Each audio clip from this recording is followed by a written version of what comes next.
Hello, everybody. Once again, this is the brief Torg Eternity Delphi Council debriefings with myself, Lehman, line developer of Torg Eternity.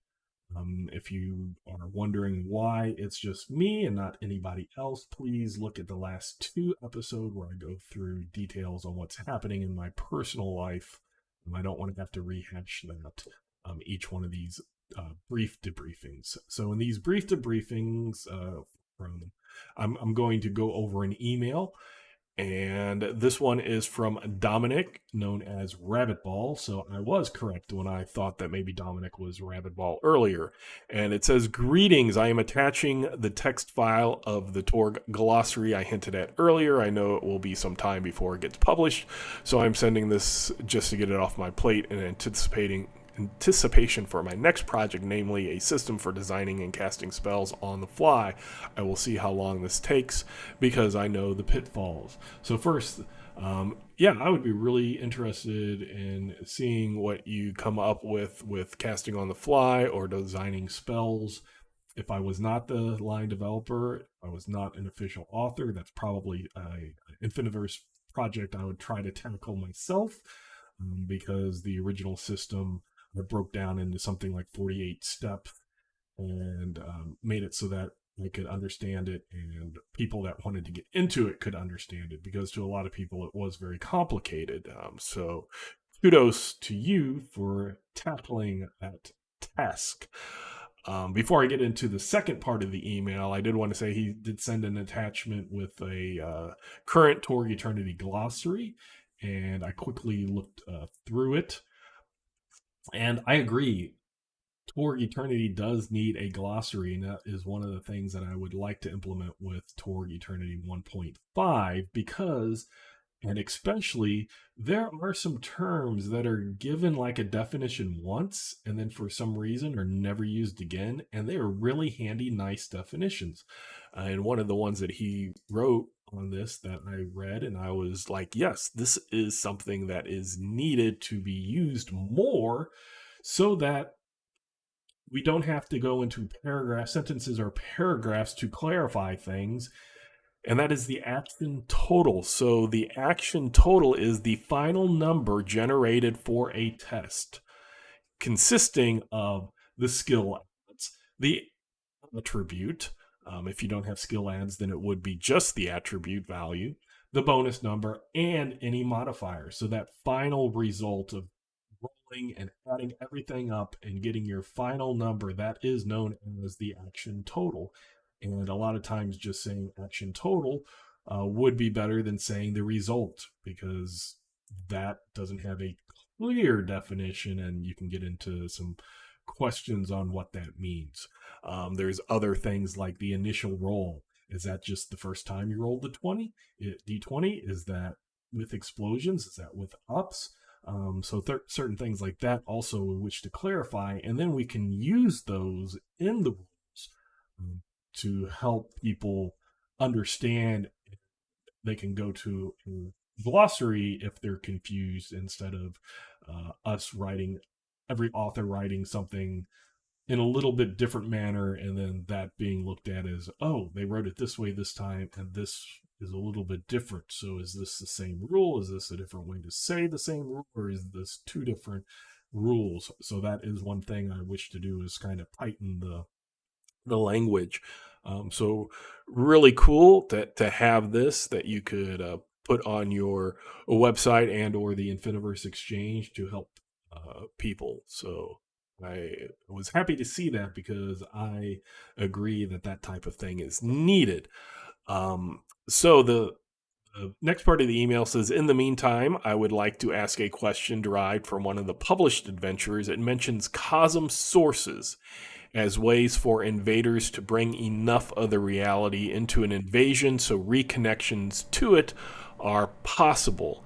If there is any official background as to what a cosm source can or cannot be. This looks like it could be prime material for future adventures, but I don't want to contradict something established. Thanks in advance." So this can be different. It is one thing that Torg Eternity differentiated between itself and the classic Torg. So in classic Torg, there was a very distinct a line drawn between a reality, the cosm, and the realm. So originally, and I've talked about this, I think, and we have here on the Delphi Council debriefing. The reality is your axioms, your world laws, everything that makes up that, not necessarily attached to a certain place.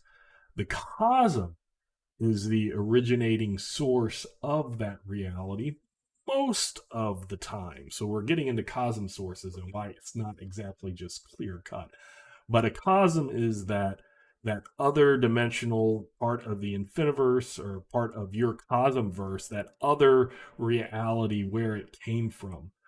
Sometimes it can be as big as a universe. Sometimes it can be as small as a planet, like Magna Rita is the cyber papacy reality source, the cosm. It's just a flat Earth type thing. Terra goes out at least until Mars, probably the entire solar system around Terra, but different cosms have different bignesses, I guess you could say. Um, so that is just kind of where that reality originated. And then the realms are stale bounded areas um, on core Earth or other invaded cosms. So when a cosm invades another cosm and establishes their reality, where those realities are realms. That is probably terminology that I will bring back a little bit to clarify things, but the cosm source is where that reality comes from or something that holds on to that reality. So one of the things in both classic Torg and original Torg is just people being from that reality can be a tiny sliver of reality source. A invading cosm, invading, so the invaders, when they come to Earth, they put agents of their reality on Earth. They get people talking about new kind of interesting things to get Earth people from core Earth understanding the cosm reality enough so then it makes the connection easier. And if something like what happened with Tharkold and they invaded and then Russia blew up the Maelstrom Bridge, so there was no connection, there's somehow a need to reconnect that bridge, and certain things could help with that. They could be things such as a hard point that's been brought in. They could be those people, all of the native Tharkold, Tharkoldu race, anybody from the Tharkold reality that came to Earth. Those could be connections, talismans, powerful talismans, and certain things like that. So basically, cosm sources would be where those realities are coming from. And if we look at Rorsch, it's known that Gaia is not the originating cosm of the Gaunt Man. So the Gaunt Man goes from cosm to cosm, and he absolutely drains those cosms dry until there's no possibilities left in him, and then he takes his reality with him. So with the Gaunt Man, it's kind of him and Hecaton, his darkness device, which are the cosm source. He's that freaking powerful. With other places, like Mobius, there's Pharaoh Mobius, there is still a connection to the original Terra. And even though he has moved away from Terra and there's offshoots of cosms he's invaded, it links back to Terra. And then other places will go from their cosm, like Pan Pacifica, and they'll invade another cosm, but they don't completely take it over, and they leave little reservations of resources, you could say, that are still native to that other reality, but they're all linked to the source. So it's not so clear cut, but that also because officially each High Lord is a little bit different on their cosm sources. But that does allow you as a game master or somebody making an Infiniverse exchange product, you have a little wiggle room to come up with something cool to yourself. And certain cosms are affected by darkness devices, and certain darkness devices are affected by cosms. So that's another thing that happens.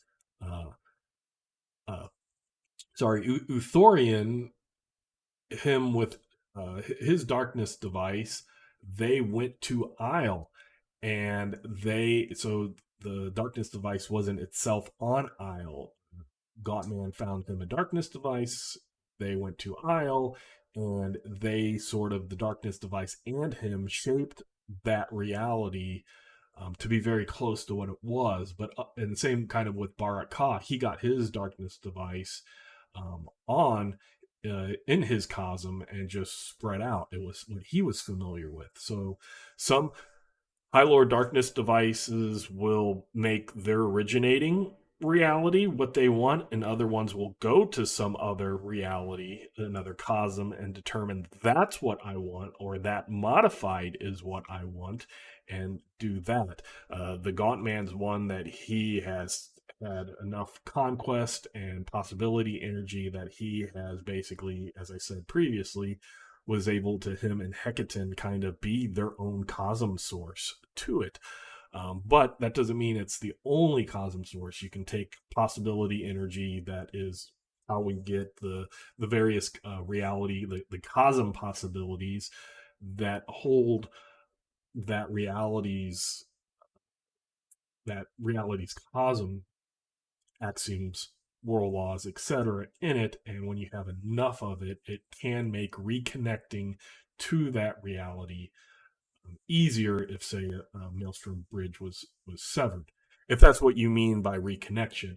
If you mean making a disconnection easier to reconnect as an individual person, then that is hopefully getting to where your cosm is, or maybe you get that I think it's mixed reality destiny card, so that you can reconnect easier. So at least it's a mixed zone as a difficulty number of 10 to reconnect to, instead of being in a pure zone and needing an 18 to reconnect.